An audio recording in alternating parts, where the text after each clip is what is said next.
Di sebuah desa kecil yang terletak di pinggiran hutan, terdapat sebuah rumah tua yang ditinggalkan. Rumor-rumor mengerikan beredar di kalangan penduduk desa tentang rumah tersebut. Beberapa orang mengatakan bahwa rumah itu dulu dimiliki oleh keluarga kaya yang menghilang secara misterius semalam tanpa jejak.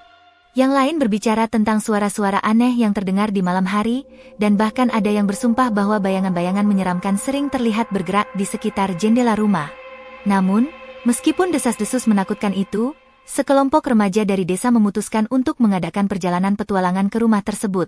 Mereka terdiri dari 4 orang teman yang pemberani, Alex, Sarah, Jack, dan Emily.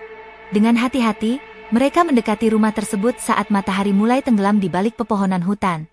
Saat mereka memasuki rumah yang kelam, kegelapan menyelimuti setiap sudut. Lampu senter Alex menjadi satu-satunya sumber cahaya, menyinari lorong-lorong yang berdebu dan lantai yang retak. Mereka mencari-cari tanda-tanda keberadaan makhluk atau kejadian aneh, tetapi awalnya tidak menemukan apapun yang mencurigakan. Namun, ketika mereka mulai menjelajahi lantai atas, suasana mulai berubah.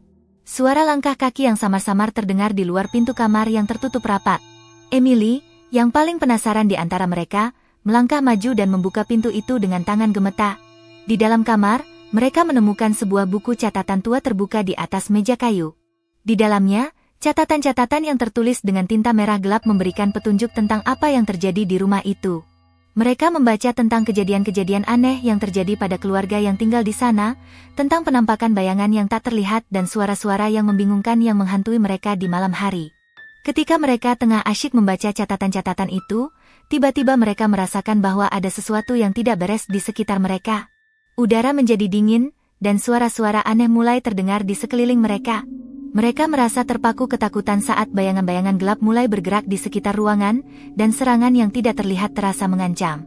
Dalam kepanikan, mereka berusaha melarikan diri dari rumah itu, tetapi pintu-pintu dan jendela-jendela terkunci rapat, membuat mereka terjebak di dalam.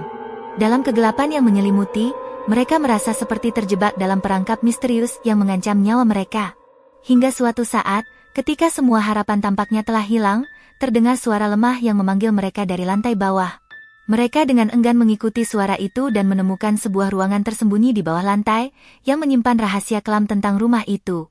Di dalam ruangan itu, mereka menemukan sebuah arca kuno yang dipenuhi dengan energi jahat. Mereka menyadari bahwa arca tersebut adalah sumber semua kejadian misterius di rumah itu. Dengan penuh keberanian, mereka memutuskan untuk menghancurkan arca itu dan mengakhiri kutukan yang menghantui rumah tersebut. Setelah arca dihancurkan, suara-suara aneh menghilang, dan bayangan-bayangan gelap lenyap. Mereka berhasil keluar dari rumah itu, merasa lega bahwa mereka berhasil melawan kekuatan gelap yang mendiami tempat itu. Sejak hari itu, rumah itu tetap kosong, tetapi desas-desus tentang pengalaman mereka tersebar luas di kalangan penduduk desa, dan tidak ada yang berani mendekati rumah itu lagi setelah menyaksikan apa yang telah terjadi pada 4 teman itu. Dan legenda tentang rumah sunyi di pinggir hutan terus hidup dalam ingatan orang-orang, menjadi cerita yang menghantui generasi selanjutnya.